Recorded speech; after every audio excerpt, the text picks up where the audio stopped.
다 같이 성경을 들고 일어서시기 바랍니다. 봉독해 드릴 하나님의 말씀은 요한계시록 5장 1절 말씀을 제가 봉독해 드리겠습니다. 이것은 하나님의 말씀입니다. 내가 보매 보좌에 앉으신 이의 오른손에 두루마리가 있으니 안팎으로 썼고 7 인으로 봉하였더라. 아멘. 네, 앉으시기 바랍니다. 요한계시록이 어렵다고 하는 것은 모두가 다 아는 내용입니다. 요한계시록이 좀 어렵고요. 또 어려울 수밖에 없는 그러한 내용으로 또 기록이 되어졌고, 그렇기 때문에 요한계시록을 우리가 올바르게 이해하기 위해서는 사실 성령의 감동과 조명도 있어야 되고, 그러면서 또 인간의 언어로 기록을 하였기 때문에 또 여러 가지의 신학적이나 각종 그러한 지식과 지혜가 정말로 필요합니다. 그래서 성경을 올바르게 이렇게 연구할 수 있는, 또 그래서 요한계시록을 또 우리가 공부를 좀 해야 됩니다. 오전 예배에는 제가 7인, 7나팔, 7대접, 그러니까 요 세 가지를 7 시리즈라고 하는 거예요. 7인, 7나팔, 7대접. 그래서 7 시리즈가 세 가지가 이게 6장 이후부터 나오는데, 무조건 첫 번째 인, 흰말, 둘째 인, 붉은말, 셋째 인, 검은말, 넷째 인, 청황색말, 이렇게 들어가가지고 흰말이 뭐고, 흰말 탄 기사가 누구고, 또 흰말 탄 기사가 활을 가지고 이기려 하더라. 이게 무슨 뜻일까? 아무런 어떤 기본적인 배경이나 그런 지식 없이 곧바로 6장 들어가가지고 흰말이 뭐고 그거는 사실 상식적으로 맞지 않는 얘기입니다. 그런데 거의 대다수의 사람들이 요한계시록을 그렇게들 지금까지 배웠고 지금도 그렇게 배우고 있습니다. 성경을 이해하기 위한 가장 어떤 기본적인 신학적인 기초, 신학적인 지식들, 이런 것들을 완전히 무시해버리고 그냥 무조건 본문에 들어가가지고 기도하면서 이건 뭐고 이런 식으로 사실 지금까지 해왔다고 하는 사실 거의 다 그렇습니다. 제가 이제 하나님의 종말론을 연구를 하면서 이제 계속해서 여러 가지 폭넓게 연구를 하면서 그렇게 성경을 연구하는 자세는 결코 옳은 자세가 아닙니다. 그래서 이제 나름대로 계속 하나님의 은혜로 성경을 이제 연구를 하면서 어쨌든 7인, 7나팔, 7대접은 모든 요한계시록을 연구하는 학자들의 공통적인 견해가 7인, 7나팔, 7대접 이 세 가지 7 시리즈가 요한계시록의 가장 주축이 되는 핵심적인 내용이다. 그 말은 다 맞는 겁니다. 그렇다면 요한계시록을 공부하기 전에 선행학습이 우리에게 필요한데, 선행학습도 여러 가지의 어떤 그러한 지식들이 필요하거든요. 그래서 오전에는 7인, 7나팔, 7대접이 무슨 뜻인가, 이제 그렇게 제가 설교 제목을 잡았습니다. 왜냐하면 성경에 대한 뜻을 모르면 우리가 그 본문에 대한 이해를 할 수가 없기 때문이죠. 그래서 저는 오전에도 7인 세 가지 7 시리즈가 뭐냐, 이거는 접근을 안 한 거예요. 그것을 접근하기 위해서 필요한 지식을 크게는 제가 2가지를 오전에 말씀을 드렸습니다. 이게 뭐냐면 요한계시록 6장부터 19장이 사실은 제일 어렵거든요. 6장부터 19장을 이해하기 위해서 학자들이 2000년 동안에 그걸 어떻게 보았느냐, 거의 다수의 학자들이 본경과 삽경이라고 하는 이 2가지의 용어로 6장 이후의 내용을 학자들이 정리를 했습니다. 저는 지극히 당연하다고 봅니다. 전천년이건 무천년이건 세대주의건 후천년이건 이렇게 본경과 삽경에 대한 기록된 이 의미들을 분명하게 인식하고 있어야 됩니다. 그러면서 제가 말씀드린 것이 요한계시록을 무슨 신학적이고 뭐고 그런 걸 떠나서 우리가 가장 기본적인 2가지 구조로 이해를 해야 되는데, 그냥 기록된 대로 이해를 하는 겁니다. 이거는 내용을 말하는 게 아니에요. 어떠한 구조로 요한계시록이 기록됐을까? 1, 2, 3, 4, 5까지는 특별한 어떤 어려움이 없지만 6장부터 19장까지의 내용이 제일 어렵잖아요. 그래서 그렇게 구분하려면 본경과 삽경이라고 하는 이 지식을 가지고 6장부터 최소한 22장까지는 이것이 어떻게 이것이 형식상 구조로 볼 때 어떻게 이것이 이렇게 기록이 되었느냐. 그래서 이제 세 가지 일곱 시리즈가 본경이고 세 가지 일곱 시리즈 외에 내용들은 본경 전후에 위치해서 삽입해서 들어가서 그것을 이제 섭경, 이제 저는 막간계시로 부른다고 말을 했습니다. 그래서 먼저 성경은 기록된 방식대로 먼저 이렇게 되는구나 이해한 다음에 그 다음에 이제 뭘 봐야 되냐면 내용을 봐야 됩니다. 근데 내용상 구조에 들어가면은 이 내용상 구조에서 사실은 요한계시록을 이게 무슨 뜻인지를 정확하게 구분하거든요. 그래서 이제 6장부터 19장까지가 사건으로는 53가지 사건이 나오는데 이 53가지 사건을 볼 때에 과연 이 사건은 기록된 순서대로 과연 이것이 사건이 일어나겠느냐. 거의 대부분 모르는 사람들은 거의 다 이렇게 알고 있어요. 왜냐하면 순차적이라고 하는 것은 우리가 기본적으로 생각하는 대로 오름순이잖아요. 1, 2, 3, 4, 5, 6, 7, 8 순서적으로. 그래서 이제 장도 1장에서 22장까지는 그렇게 되고 거기에 나오는 여러 가지 사건들이 있는데 그러니까 그 순차적으로 볼 때는 1다음에 2고 2다음에 3이고 3다음에 4고 뭐 7전에 6이고 이렇게 하지만 요한계시록에 기록된 내용을 볼 때는 구약 성경이든 신약 성경이든 성경이 기록할 때 장과 절이 없었다 그랬어요. 아예 없었습니다. 구분이 13세기 15세기에 가서야 장과 절이 비로소 구분이 되고 신약 성경은 16세기에 장과 절을 완성시켰다는 말이에요. 그래서 이제 이런 것들을 먼저 기본적인 지식을 우리가 염두에 두고 장과 절에 얽매이지 아니하는 가운데에 기록된 순서대로 어떻게 보면 요한계시록은요 사건들이 단락별로 쭉 나열한 거예요. 쭉 나열한 거기 때문에 하나의 사건을 일단은 정확하게 다 알아야 됩니다. 그래서 이제 저 같은 경우는 책을 쓸 때 이미 하나님의 은혜로 1장부터 20장까지를 전체 내용을 주의를 다 해놓은 거예요. 그러니까 주의를 다 해놨기 때문에 이제는 이 책에서 내용을 가지고 제가 정리해서 뭐 이렇게도 하고 저렇게도 하고 제가 이제 설교를 하고 강의도 하는 중입니다. 그래서 이제 기록된 순서대로 하는 데는 본경과 사경을 구분할 수 있어야 되고 내용상 구조로서는 6장에서 19장까지 53가지 사건에 대한 그 사건 하나는 전체적으로 이해를 하면 나중에 정리가 됩니다. 어떻게? 연대기적으로. 그래서 이제 오후 시간에는 일곱인, 일곱 나팔, 일곱 대접의 상호 연관성, 첫째인, 둘째인, 셋째인, 첫째 나팔, 둘째 나팔, 셋째 나팔, 뭐 첫째 대접, 둘째 대접, 셋째 대접 하나의 사건이 어떤 독특한 어떤 개개의 사건이지만 이것이 하나의 사건으로 끝나는 것이 아니라 전부 다 상호 연관이 있다는 거예요. 이게 이제 종합적으로 정리를 하는 건데 이제 이런 부분에 대해서는 사실 제일 어렵죠. 그래서 이제 종합적으로 상호 연관성으로 종합적으로 한다는 것이 그것을 우리가 분명하게 알 수 있다라고 여러분이 이제 이렇게 말을 하는 것입니다. 그렇다면 오전에 제가 조금 얘기하고 오후에 좀 자세하게 말씀드리려고 했잖아요. 요한계시록을 우리가 읽고 공부할 때 요한계시록을 이제 이해할 수 있는 어떤 신학적인 기초와 또 신학적인 어떤 연관성을 우리는 생각을 해야 됩니다. 그러니까 요한계시록 자체만 가지고 과연 이게 해석이 가능할까? 그건 아닙니다. 신약성경 맨 끝에 기록된 요한계시록이요. 맨 끝에 기록됐다고 요한계시록 자체만 가지고는 요한계시록의 뜻을 헤아릴 수가 절대 없습니다. 그래서 이제 요한계시록을 올바르게 이해하기 위해서 구약성경의 모티브가 있는 거예요. 그리고 구약성경 모티브는 제가 말씀드린 대로 다니엘서 9장 24절과 27절에 70일의 계시 나오죠. 그것이 요한계시록을 해석하는 기저가 되는 거예요. 기저.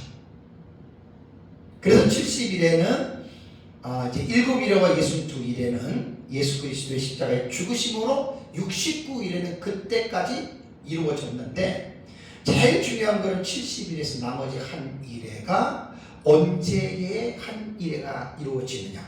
그 연속적, 컨티니우스 이론이라고 연속적 이론으로 말하는 사람들은 예수님 부활 이후에 로마 제국의 디도 장군이 70년에 예루살렘 침공했잖아요. 이 연속적으로 그렇게 해서 그냥 AD 70년에 71회가 다 끝났다 이렇게 보는 게 무천년 해석입니다. 전통적인 무천년 해석입니다. 그렇다고 무천년이 다 그러면 70년으로 보느냐? 그렇지 않아요. 절대 그렇지 않아요.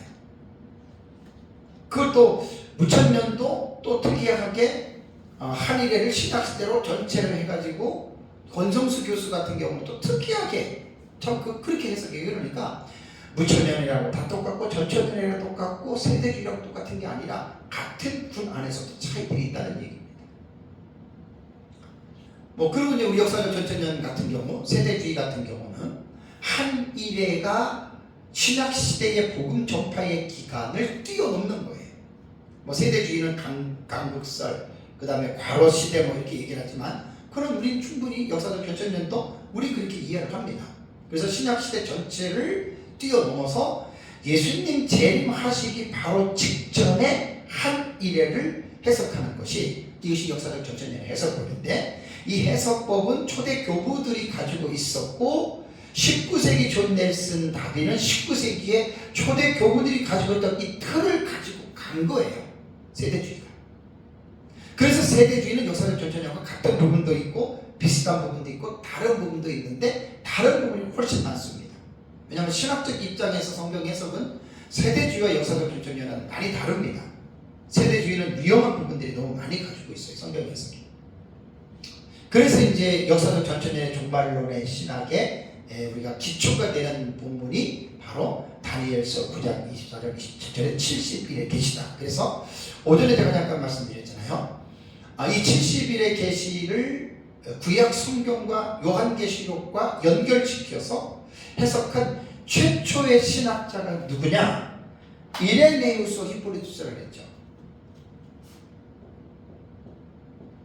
사도 요한의 제자가 폴리갑입니다. 폴리갑의 제자가 이레네우스고 이레네우스의 제자가 히포리투스입니다. 아주 유명한 교부들이에요. 폴리갑과 동시대에 있었던 사도 요한의 제자가 누구냐면 파피아스. 그 다음에 순교자 조스틴은 사도 요한의 제자는 아니지만 동시대의 사람입니다. 조스틴. 이레네우스하고 같이 동시대에 있었던 학자가 누구냐면은 삼위일체를 했던 터툴리아누스. 터툴리아누스. 그 다음에 히포리투스와 동시대에 있었던 교부가 라틴티우스입니다. 이거 말고도 더 있어요. 그러니까 요 교부들은 아주 초대 교부의 유명한 교부들이거든요. 이 사람들이 전부 다 전천년설로 봤던 사람들이에요. 그러니까 세대주의는 19세기에 나온 거고 존 넬슨 다비가 종말론을 체계화시킬 때 이런 역사적 전천년설을 가지고 있는 그 교부들의 전천년의 틀을 갖고 갔다는 거예요. 그렇다고 초대 교부 시절에 요한계시록이 완성됐느냐? 아닙니다. 초대 교부 시대는 모든 신학이 출발을 하는 단계에 있기 때문에 완성된 파트는 하나도 없습니다. 그리고 역사적 전천년이 이제 5세기 어거스틴에 의해서 무천년설이 확립이 되면서 역사적 전천년은 사실은 그렇게 사람들에게 많이 어필이 되지 않았고 개개인을 통해서 이제 맥락을 이어왔을 뿐이고 그러다가 이제 19세기에 세대주의가 출현하면서 이제 초대교회 교부들이 보았던 이 다니엘서와 요한계시록을 연결해서 보는 해석법들이 다시 리바이벌 된 거예요. 그래서 세대주의를 통해 가지고 확산이 됐는데 문제가 뭐냐면 세대주의 신학은 초창기 신학은 이상한 게 잘못된 게 너무 많습니다. 이단은 아니지만 마치 이단과 같은 그런 내용들이 너무나 세대주의자들에서 많이 만들어졌기 때문에 그래서 이제 그런 부분에는 우리가 이제 주의를 하는 거예요. 그래서 이제 이레네우스 같은 경우는 그의 글에 그러니까 이레네우스는 언제 사람이냐면 주 130년에서 202년까지입니다. 2, 3세기 교부거든요. 2세기 아주 활동했던 아주 유명한 교부지요. 유명한 교부인데 이레네우스의 글을 보면은 이런 글이 있습니다. 이 적그리스도가 이 세상에 있는 모든 것을 혼패하게 할 것이고 그는 3년 6개월을 통치하게 될 것이다. 3년 6개월 딱 나오잖아요. 네?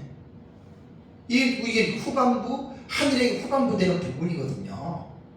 그 다음에 이제 이레네우스 제자 히폴리투스도 그의 책에서 그리스도와 적그리스도의 관하여라고 하는 책에서 뭐라고 이야기를 하냐면 히폴리투스가 제일 정확하게 말했어요. 그 다음에 이 일들이 일어나게 될 것이다. 한 이레가 두 부분으로 나뉘어질 것이요.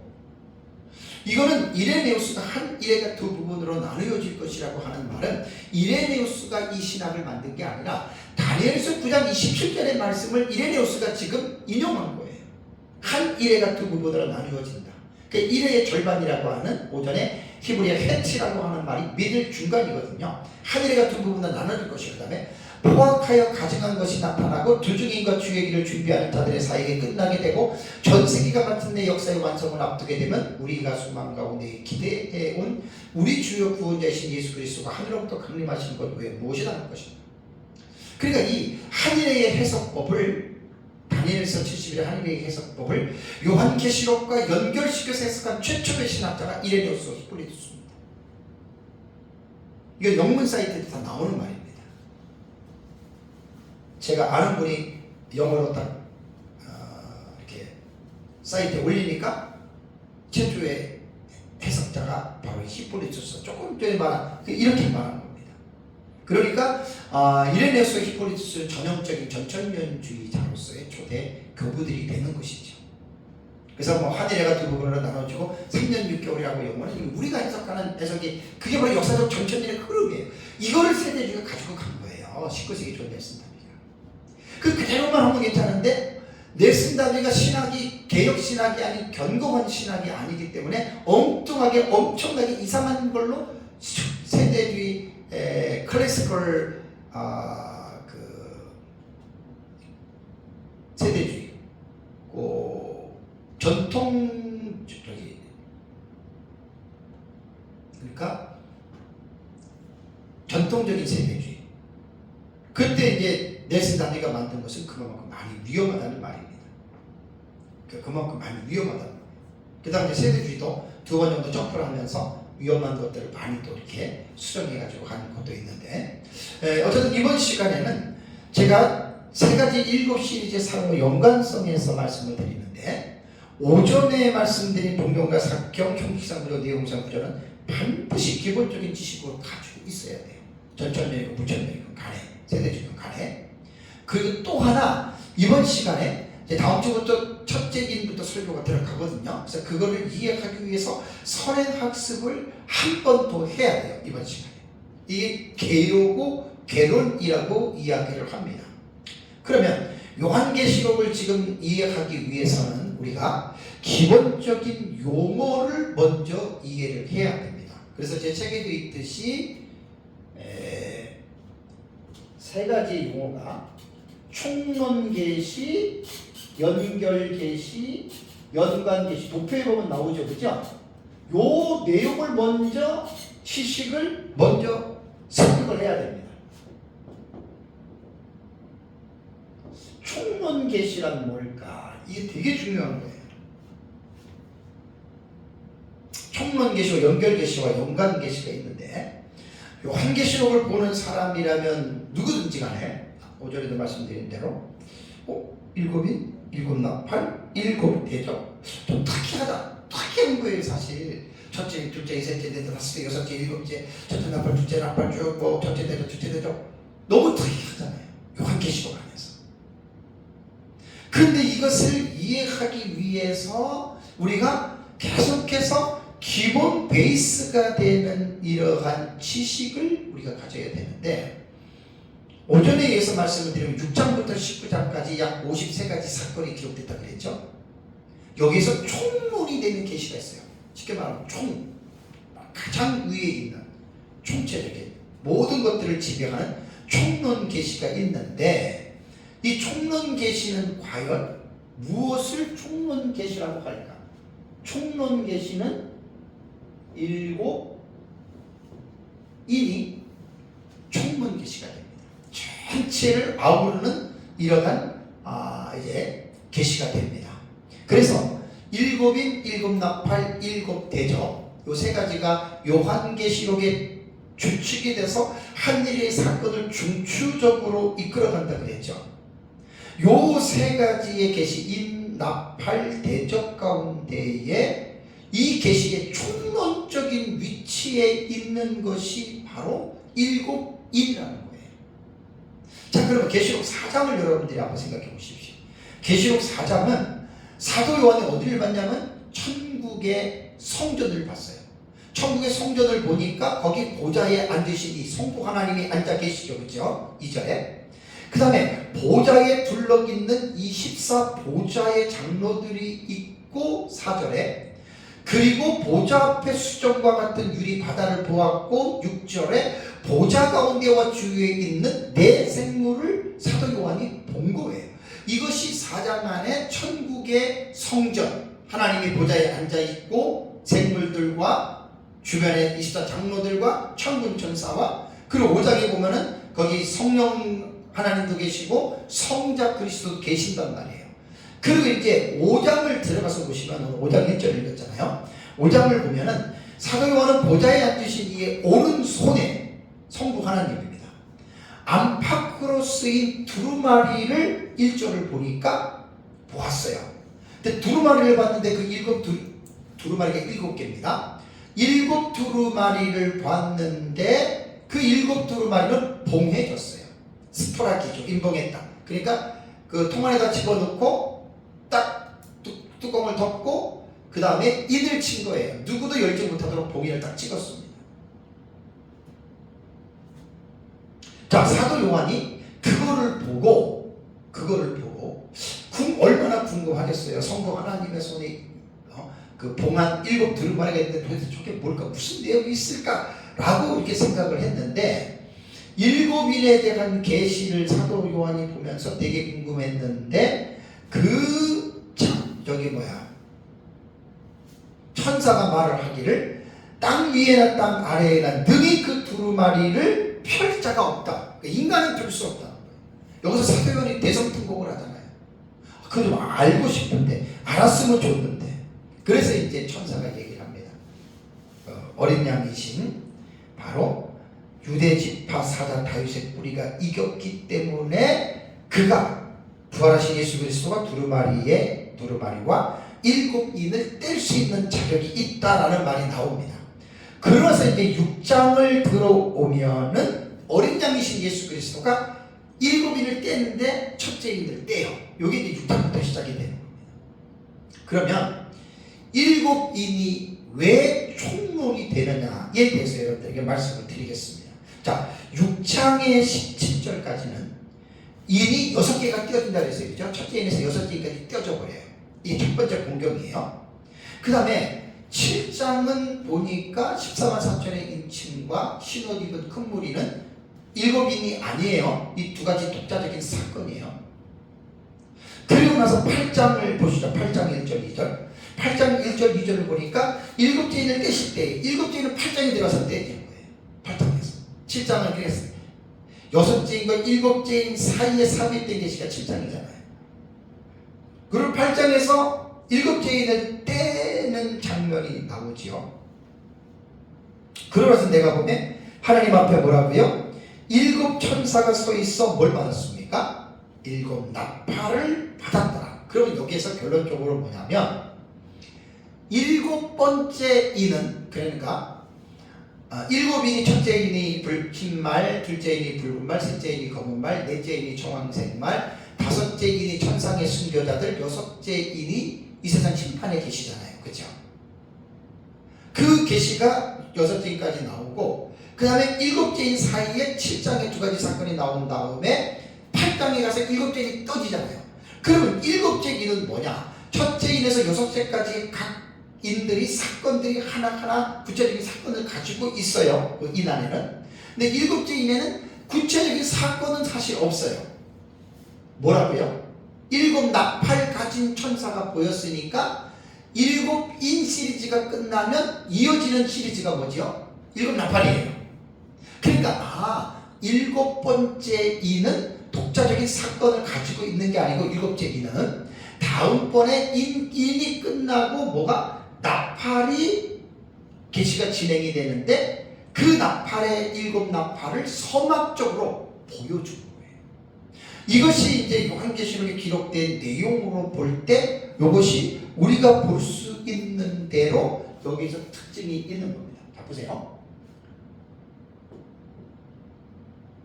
7인이요. 첫째인, 둘째인, 셋째인, 넷째인, 다섯째인, 여섯째인, 7째인 이렇게 되잖아요. 다 내용들을 가지고 있어요. 1, 2, 3, 4, 5, 6, 2는. 근데 7째인은 뭐예요? 7 나팔을 가진 천사가 보이잖아요. 하나, 둘, 셋, 넷, 다섯, 여섯, 7. 요게 이제 나팔이 되는 거예요. 그러니까 7째 인은 독자적인 사건이 아니라 그 다음에 이루어질 7 시리즈가 나팔 시리즈가 이제 이렇게 된다는 말입니다. 요거는 이제 기록된 대로 우리가 보는 거예요. 뜻을 보는 게 아니라 기록된 순서를 가지고 제가 설명을 드립니다. 그러면 7 나팔 볼 때요. 7 나팔이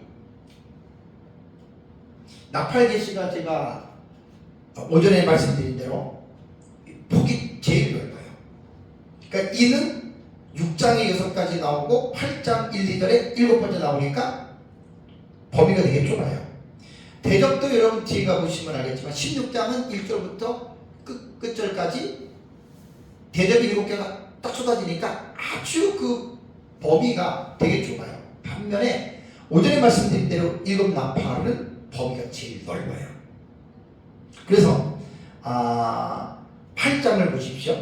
여러분 요한계시록 8장에 6절 보면 7 나팔을 가진 7 천사가 나팔 불기를 준비했지요. 그 다음에 7절에 첫째 천사가 나팔을 불어요. 8절에 둘째 천사가 나팔을 불고 10절에 셋째 천사가 나팔을 불고 12절에 넷째 천사가 나팔을 불어요. 그러니까 나팔을 불 때 사건이 나타나는 거예요. 사건이. 그러니까 네 나팔의 사건이 8장에 이루어졌어요. 그러면서 13절에 공중에 날아가는 독수리가 우아이 우아이 우아이 새 화를 선포하지요. 이거는 7 나팔이 아니에요. 중간에 삽입된 계시로서 그 뒤에 나오는 5번째, 6번째, 7번째 나팔이 우아이 우아이 우아이 화의 성격을 가지는 이러한 나팔이 불려질 것이다. 그러고 나서 이제 9장을 보니까 5째 나팔이 1절에 나오고 13절을 보니까 6째 천사가 나팔을 불었지요. 그러면 나팔 계시도 8장에서 4개가 나오고 9장에서 2개가 나오니까 6번째 나팔까지는 불려진 거예요. 그러고 나서 이제 10장을 딱 들어가니까 힘센 다른 천사가 공중에서 내려오잖아요. 그 7번째 나팔 계시가 아니에요. 다른 계시죠? 그러니까 6번째 나팔과 11장 15절에 7번째 나팔이 불리기 그 사이에 삽입된 내용이 10장과 11장 14절까지 11장 14절까지 요게 이제 7 나팔이 이렇게 좀 어려운 거예요. 그러고 나서 15절에 11장 15절에 7째 천사가 나팔을 불었다. 자 7번째 천사가 나왔죠. 그죠? 그러면 이제 여기에서 7번째 천사가 나팔을 불었으니까 11장 15절에서 여기서 끝나는구나 싶었는데 15절, 16절, 17절, 18, 19절 읽어보면은 7번째 천사 나팔의 내용이 없어요. 여기에는 그냥 선언적인 내용이에요. 세상 나라가 우리 주와 그의 그리스도의 나라가 되어 그가 세세토록 왕노릇한다. 이런 선언적인 것. 그 다음에 19절에도 하나님의 성전이 열리니 언약궤가 보이며 번개와 금성들과 우레와 지니가 큰 우박이 있더라. 이런 것들은 어떤 예시적인 차원에서 15절에서 19절을 얘기한 것 뿐이지 7번째 나팔의 내용은 아니라는 겁니다. 그래서 독자가 궁금증을 가지고 그 다음에 단락을 봤더니 12장이 나왔는데 여기 그러면 7번째 나팔이 무슨 내용이 나왔겠거니 하고 보니까 12절에 해로 옷 입은 여자에 대한 내용이 나오고 7번째 내용하고 상관이 없잖아요. 그죠?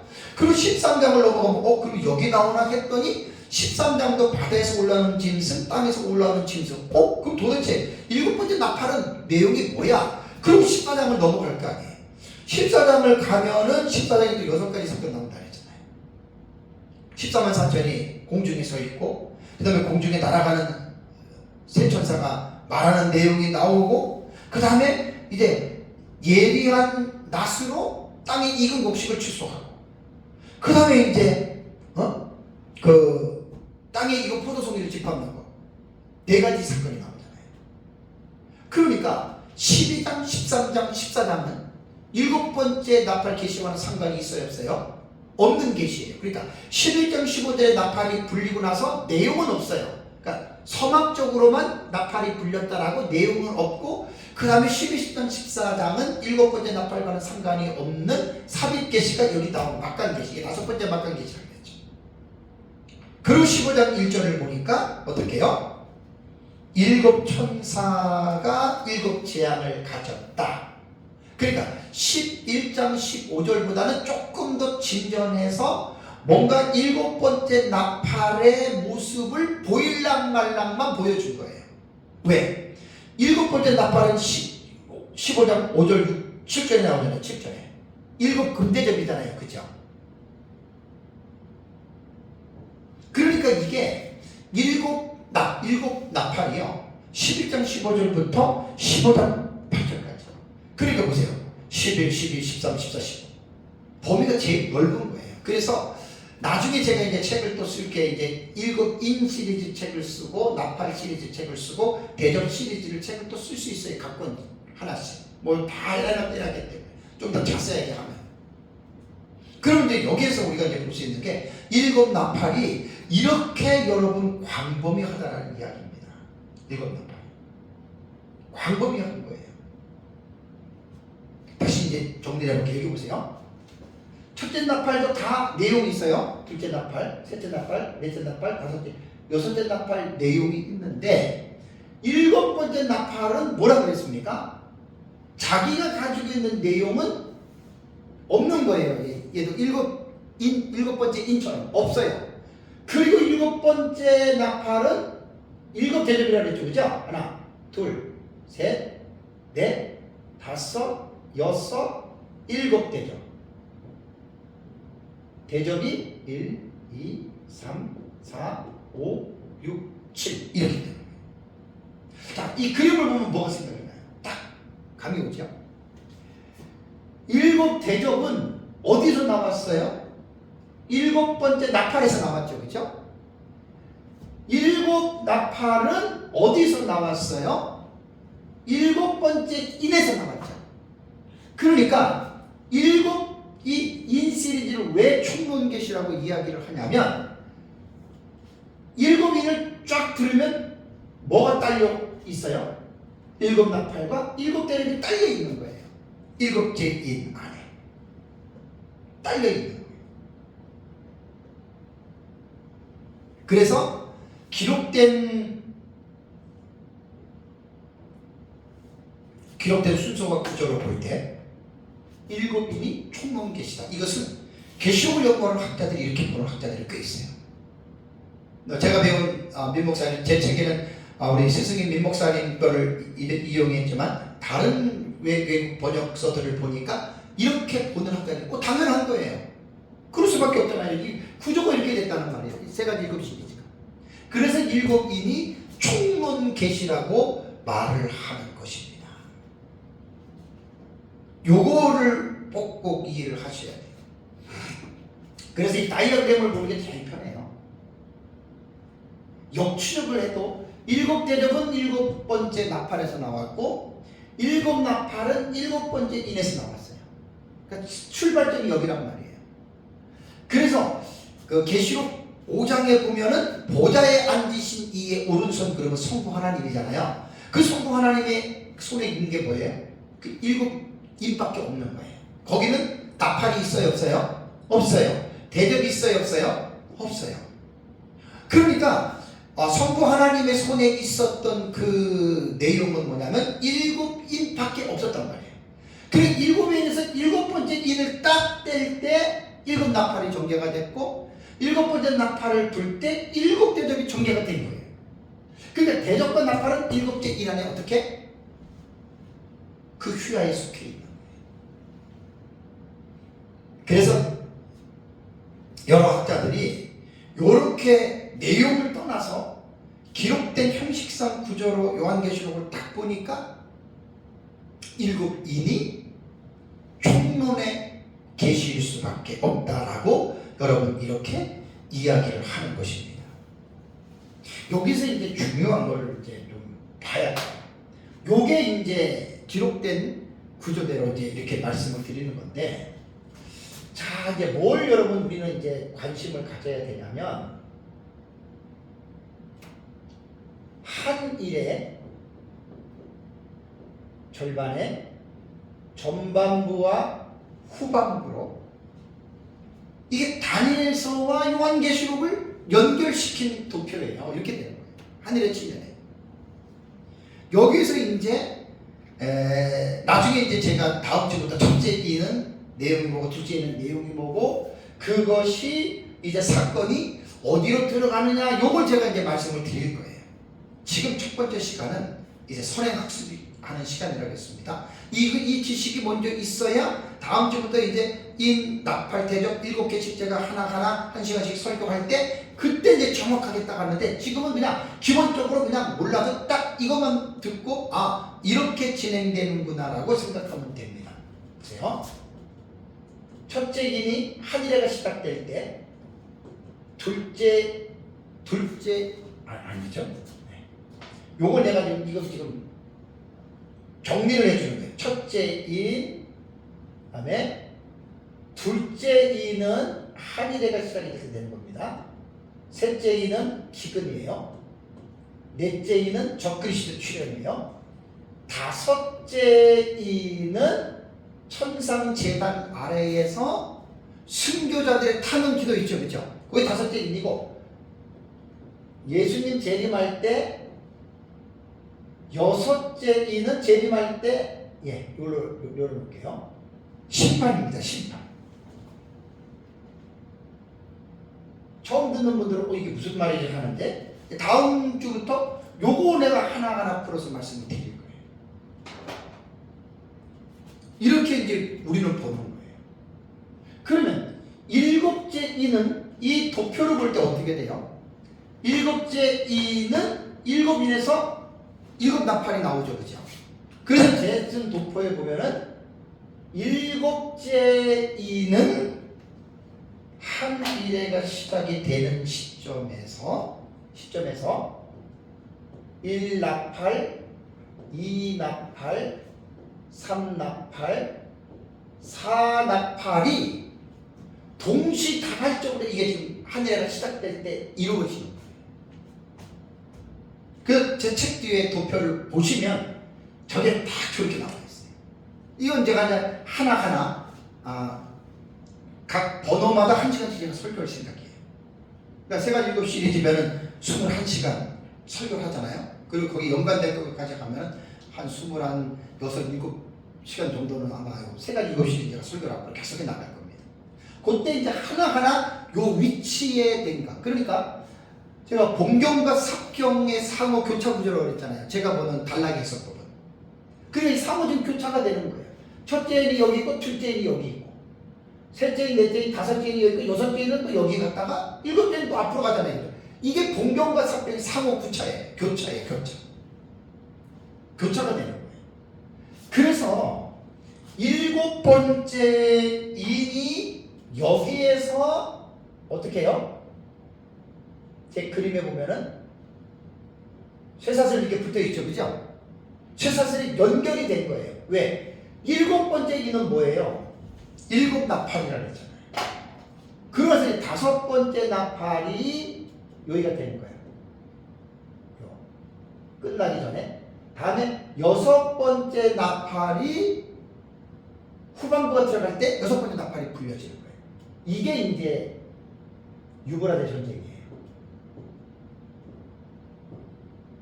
다섯 번째 나팔이 황충화예요. 여기서부터 그 다음에 이제 일곱 번째 나팔이 불려요. 요 일곱 번째 나팔은 어떻게 된다고 했죠? 일곱 번째 나팔은 일곱 대접이죠, 그죠? 요 일곱 대접은 여기에서 요렇게 한 일회가 끝날 때까지 하나, 둘, 셋, 넷, 다섯, 여섯, 일곱 번째가 이게 지구의 멸망이에요. 여기 일곱 번째 대접이 이렇게 됩니다. 일곱 번째 대접. 그러니까 상호 연관성에서 제가 이제 이 부분에 대해서 도표를 그려가면서 보는 거는 사건을 연대기적으로 딱 지금 이게 세 가지 일곱 시리즈를 집어넣은 거예요. 그래서 일곱 번째 나팔은 일곱 대접이라고 했죠, 그죠? 여기도 뭐예요? 연결이 돼 있잖아요, 연결, 그죠? 그래서 제가 그림에 쇠사슬로 이렇게 해놓은 거예요. 보세요. 일곱 대접은 일곱 나팔이죠? 일곱 나팔은 어디요? 일곱 번째 인이죠? 그렇게 일곱 인이 결국은 총문계시가 되는 거예요. 그러니까 이런 부분들을 먼저 이해를 해야 되고, 그리고 이제 도표를 만들면서 제가 많이 고민을 하면서 지금 총문계시가 일곱 인이라고 얘기를 했죠. 다음에 두 번째가 제가 용어를 붙였어요.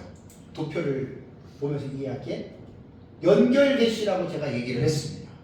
연결계시는 쇠사슬을 딱 두 개 보면 알아요. 연결계시는 뭐지요? 일곱 이는 총문계시고 연결계시는 일곱 나팔, 그 다음에 일곱 뭐라고요? 대접. 어디에 연결이 됐어요? 총문계시에 연결이 됐잖아요. 그러니까 요한계시록 공부할 때는 제가 기본적으로 필요한 지식들이 필요하다. 이런 기본적인 지식들을 우리가 무시하고서 요한계시록을 읽으면 여러분 이해하기가 힘들단 말이에요. 그래서 연결계시는 일곱 나팔과 일곱 대접이 결국은 이제 연결계시라고 하는 이름을 제가 여러분 붙여본 겁니다. 그래서 이제 세 가지 일곱 시리즈, 일곱인, 일곱 나팔, 일곱 대접은 세 가지 일곱 시리즈는 총론계시와 연결계시로 요 이제 다이어그램을 보면 충분하게 이해가 됩니다.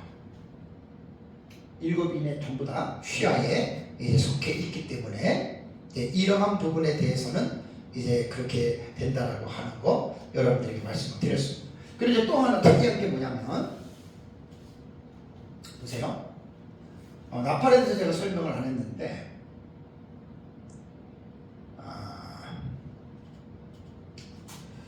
일곱 번째 제국과 적그리스도와 음녀와 영적 흑암, 네 번째 나팔이 이렇게 되거든요. 그러면서 이제 여섯 번째 나팔이 유월대 전쟁이잖아요. 요게 중복되는 내용이에요.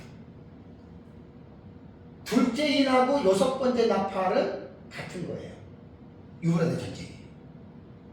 그 다음에 넷째 인이 적그리스도라고 했죠. 요 넷째 인하고 둘째 나팔이 적그리스도의 계시. 요것도 뭐냐면 동일한 거예요. 첫째 인이 우리는 이제 두주민으로 봐요. 셋째 인이 기근으로 봐요. 둘째 인이 전쟁. 이 전쟁은 유브라데 전쟁과 센전이에요.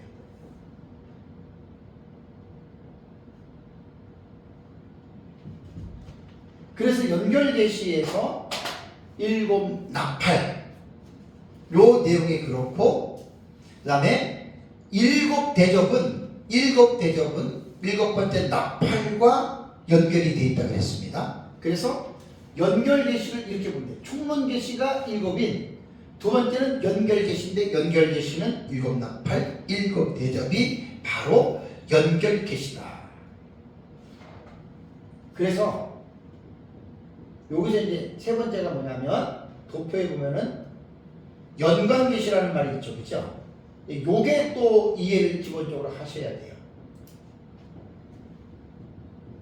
연관계시는 뭐냐면 아까 첫 시간에 제가 본경 외에 삽경 얘기했죠, 그죠? 막간계시. 연관계시는 막간계시예요. 어떤 사람들은 삽입계시, 삽경이라고 얘기를 하잖아요. 그러니까 요한계시록은 6장부터 20장까지를 딱 보면 세 가지 일곱 시리즈가 주축이 돼서 그 내용의 핵심이에요.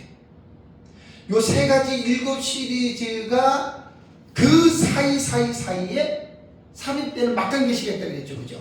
요거를 제가 도표에는 연관계시라고 이렇게 여러분 이름을 붙여놓은 겁니다. 왜 연관이라고 하는 말은 뭘까요? 앞에서 말한 총론계시와 연결계시 세 가지 일곱 시리즈와 그 사이사이에 들어가는 계시들이 어떻게 해요? 연관이 있다는 말이에요. 연관. 전혀 관계가 없다 그런 말이 아닙니다. 전부 다 여러분 이 연관이 있는 겁니다. 그래서 이제 이 연관 계시들은 이 한 일회의 이 기간 안에 여기에 다 들어가는 거예요. 여기에 연관 계시. 지금 얼마까지 이게 다 들어가는 거예요. 그러니까 이렇게 먼저 요한계시록을 공부하기 전에 선행학습을 오전과 오후에 이거를 먼저 공부를 해둬야 되는 거예요. 이거를 해두면 요한계시록 보면 정리가 자동으로 착착착착 정리가 돼요.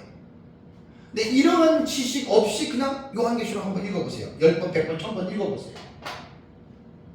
몰라요. 그래서 제가 요한계시록을 연구를 하면서 참 하나님 앞에 감사했던 것이 그냥 제가 마구잡이로 배워가지고 그냥 무작정 제가 이렇게 요한계시록을 연구하는 게 아니잖아요.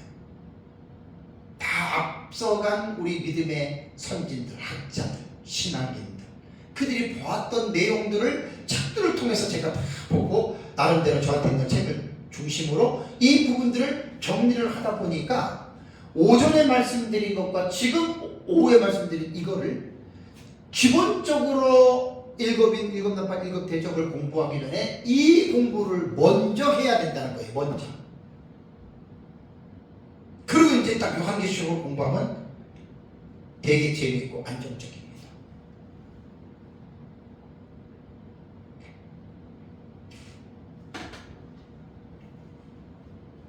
하나님의 은혜로 연구를 하면서 이런 부분들이 제가 정리가 되고 또 책으로도 나오고 또 강의도 하면서 너무나 제가 감사했다. 저도 사실 배울 때 이렇게 사실은 배우지 않았습니다. 대충 그냥 배운 거지. 그 이제 도표를 만들어 놓고 그 도표를 보면서 남에게 설명을 해야 되니까 제가 자꾸만 제 나름대로 강의하고 설교할 때 그것을 제가 이렇게 하게 된다고. 그래서 이제 요한계시록 도표 책 뒤에 있는 그 도표를 보면 하나의 도표가 완성된 그림이 되는 거예요. 전에도 몇 번 말씀드렸지만 퍼즐을 맞힐 때 제가 요한계시록에 73가지 사건이 나온다고 그랬잖아요. 자, 피스가 73가지예요. 그 피스를 맞추기 전에 딱 훑어놓으면 도대체 뭐가 뭔지 모르잖아요. 그죠? 노랗고 빨갛고 하얗고 별의별 이상한 것들이 다 있잖아요. 그 피스가 제자리에 착착착착 붙게 되면 마지막 73번째 그 조각을 딱 맞추면 어떻게 됩니까? 하나의 완성된 그림이 쫙 보이잖아요. 그게 책 뒤에 기록된 이겁니다. 도표. 참. 요 도표가 73가지 1장부터 22장까지의 내용이 요 도표에 지금 딱 정리가 된 거예요. 퍼즐을 쉽게 말하면 다 맞힌 거예요. 이거는 저의 스승이었던 민병성 목사님이 일평생 연구하셨던 그 내용들입니다. 그 강론들을 제가 모아서 하나님의 지혜로 종합 정리를 제가 한 겁니다. 이거는 제가 만든 겁니다. 민 목사님 거예요. 그리고 제가 용어 같은 경우는 연결계시, 연관계시는 민 목사님은 쓰지 않았지만 제가 그림을 도표를 만들다 보니까 이러한 용어들을 제가 사용하게 된 거예요. 그래서 요한계시록은 아까도 말씀드렸지만 우리는 다니엘서 9장 24절과 27절에 70일의 계시에 우리는 기초를 두는 거예요. 그래서 70일의 계시에서 나머지 한 일회 안에 요한계시록 6장부터 19장까지 한 일회가 끝나면 20장, 22장까지가 다 연결이 되는 거예요. 6장부터 19장까지가 한 일회에 53가지의 사건들이 일어나는데 세 가지 7 시리즈만 가지고 한 일회를 다 채울 수가 없어요. 연관계시, 막간계시까지 다 들어가서 아까 만들어 놓은 도표가 하나의 완성된 작품이 된 거예요. 그래서 일곱인, 일곱나팔, 일곱대접의 상호 연관성, 상당히 하모니를 이룹니다. 조화를 이룹니다. 조화. 기가 막히게. 그래서 제가 도표를 1000번 넘게 봤죠. 이거 1000번이 뭐예요? 수천 번 본 거예요, 사실 저는. 만든 지가 벌써 도표 만든 지가 10년 돼가거든요. 10년 되죠. 민목사님 만난 지 11년이에요. 만나자마자 금방 하나님이 정리하게 했으니까. 그리고 계속 30번 넘게 업그레이드를 하고 내 책상에 붙여놓고 하루에도 수십 번씩 보죠. 늘 보는 게 이건데요. 기도하다가도 보고 수천 번 본 거예요. 수천 번. 그래서 요한계시록을 그냥 마구잡이로 배우게 되면 이런 거 전혀 모릅니다. 이런 지식이 없습니다. 흰말은 누가 뭐래니까 적그리스도 되더라, 흰말은 그리스도 되더라, 흰말은 투증인이라더라, 이런 것만 얘기할 뿐이지 하나의 완성된 종합적인 요한계시록을 보지를 못하는 거예요. 많은 사람들이 정말 보지 못하는 거예요. 그리고 막 기도하다가 막 성령이 깨닫게 해주고 말씀해 주셔가지고 나는 14만사절을 멀어보고, 그런 어떻게 보면 그게 참 황당한 무게한 말들이 얼마나 많은지 몰라요. 가끔 가다가 유튜브에 나오는 요한계시록을 연구한 사람들, 목회자들 부탁해서 어떤 자기는 성도 집사라 그래가지고 한번 들어보고 막 뒤로 까무라칠 정도에 제가 까무라칠 정도. 전혀 성경적이고 신학적인 배경 없이 그냥 기도하다가 이 책 저책 이 책 막 읽고 그냥 자기 나름대로 막 각색을 했는데 그게 더 혼란스러운 거죠. 정말 말도 못하게 혼란스럽습니다.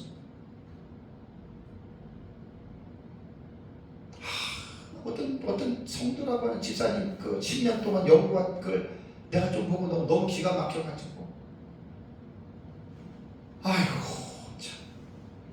그러니까 신학적인 배경도 없고 성경적인 이런 지식도 없는 사람이 기도하면 막 성령이 감동해서 막 깨닫게 해준다, 이런 사람들이 거의 답니다. 해괴망측한 괴물 같은 요한계시록을 만들어내는 거예요. 그런 사람들이. 이번에 제가 요한계시록 독법이라고 하는 책이 나오면 제가 쓴 주의 책하고 세트입니다. 두 가지만 가지고 있으면 아마 종말론에 대해서, 특히 요한계시록에 대해서는 거의 제 책만 봐도, 두 권만 가지고 딱 봐도 꼭 저는 그래요. 내가 본 대로 역사 초전을 따라오라. 제가 그렇게 말하는 사람 아니에요. 마음에 안 끌리면 안 믿어도 돼요. 그건 제가 강요할 건 아니거든요. 그러나 내가 보고 있는 요한계시록을 나는 마구잡이로 나는 배운 게 아니고 정말로 목사로서 신학을 계속 공부하면서 그 신학적인 입장에서, 그 지식의 근거에서 객관적으로 계속해서 저는 말을 하는 거예요. 이러한 기본적인 지식 없이 그냥 무조건 그냥 카더라 누가 뭐라고 했으니까 그거 갖고 또 자기가 또 각색해가지고, 이 요한계시록이 그런 책이 돼버린 거예요 지금.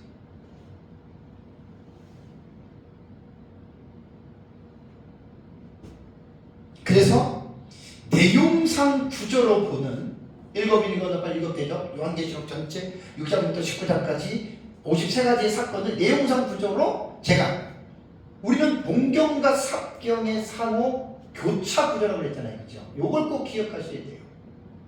본경과 삽경의 상호 교차 구조. 요거는 뭐냐면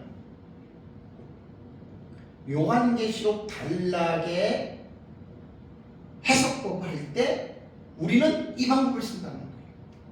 그러니까 요한계시록을 마구잡이로 배운 사람들은 저 말의 뜻이 무슨 말인지 몰라요. 요한계시록 복법에서 다 제가 설명했던 거예요. 그러니까 제가 지난주에 이제 올해 1월달에 목회자 세미나 지난주에 제가 1월달에 총 강의를 했거든요. 그때 제가 이제 첫 번째 시간에 말을 하겠습니다. 당신은 요한계시록을 어떻게 봅니까? 이 지식이 없고 체계적으로 연구하지 않은 사람은 이 백그라운드가 없어요. 그냥 흰 말은 뭐 붉은 말은 이렇게 얘기를 하거든요. 저는 정확하게 표현을 했어요. 우리는 요한계시록을 역사적 전천년 신학으로 본다면, 역사적 전천년이 뭐냐? 초대 교부들이 보았던 거예요. 초대 교부들이 역사적 전천년을 완성한 사람은 아니에요. 시작만 했을 뿐이지. 그리고 요한계시록을 우리는 묵시문학적인 계시로 보기 때문에, 그래서 요한계시록이 묵시문학은 아니지만 묵시적인 의미를 담고 있기 때문에 우리는 구약성경 다니엘서와 연결해서 우리는 해석한다. 이게 신학적 기초를 얘기를 했고, 그리고 요한계시록에서 사건이 나올 때에는 우리는 미래주의 해석 방법을 따른다. 정확하게 나는 제가 연구한 입장을, 방향을 밝힌 거예요. 그리고 요한계시록의 텍스트는 우리는 문자적인 해석을 중시하되 상징의 해석도 우리는 한다. 제 입장을 밝힌 거예요. 그리고 단락의 해석, 요한계시록의 단락들에 나타난 사건들을 종합적으로 정리하는 방식에서 제가 독법에서 7가지를 말씀을 드렸는데, 우리는 본경과 사경의 상호 교차 구조의 방식으로 우리 요한계시록을 정리해서 완성한다. 그럼 본경과 사경이 뭔지 알아야 되잖아요. 오전 시간에 제가 말한 거예요. 그리고 본경과 사경이 이게 상호 교차가 되잖아요. 지금 봐봐요. 그죠? 나팔대시 같은 경우는 1, 2, 3, 4, 5, 6, 7 점진적인 순서로 나가지만, 이는 점진적이 아니에요. 1, 2, 3, 4, 5, 6, 7 본경과 사경이 도치가 되는 거예요. 그러니까 요한계시록은 사실 난해하고 어려운 책이기 때문에 올바른 지식이 없이 무조건 배우게 되면, 무조건 연구하게 되면 이건 정말 해프닝으로 끝납니다. 완전히 또 하나의 괴물을 자꾸만 만들어내는 거예요. 그래서 저는 제가 지금까지 요한계시록을 연구하고 제가 요한계시록을 이해하는 방식을 여러 가지 신학적이고 여러 가지 지식들을 총동원해서 나는 이렇게 봅니다라고 하는 것을 정확하게 저는 제 입장을 밝혔다라는 말입니다. 그래서 이제 제 책 뒤에 있는 도표는 쉽게 이해될 수 있는 부분은 아니죠. 많이 공부를 해야 됩니다. 왜 순서가 이렇게 도치가 되고 왜 왔다 갔다 하고, 그 다음에 이제 막강계시들 같은 경우는 왔다 갔다 하잖아요. 삽입계시는. 뭐 12장 같은 경우 헤롯 옷 입은 여자가 아이를 베어서 막 아파서 부르짖는 거는 하늘이 시작되기 전에 이때 위치하는 거예요. 용이 여자를 낳은 아들을 남자를 낳은 여자를 박해가는 게 황충하거든요. 12장. 그러니까 왔다 갔다 하는 거예요. 그러니까 정확한 신학적인 어떤 틀이나 이런 부분 없이 그냥 요한계시록을 배운 사람들은 이렇게 하나의 완성된 그림을 제시를 못해요. 그리고 이제 자기 생각에 따라서 어떤 한 사건을 자기 생각의 고집적인 그 생각만 가지고 그냥 그거라고 우기는 경우죠.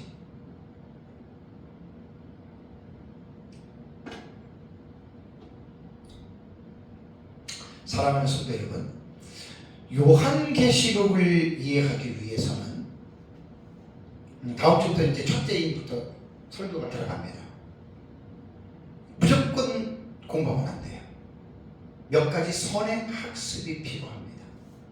그것이 이제 오늘 오전과 지금 오후 예배에 최소한 이 정도는 기본적으로 지식을 깔아놓고 그리고 공부를 해야 돼요.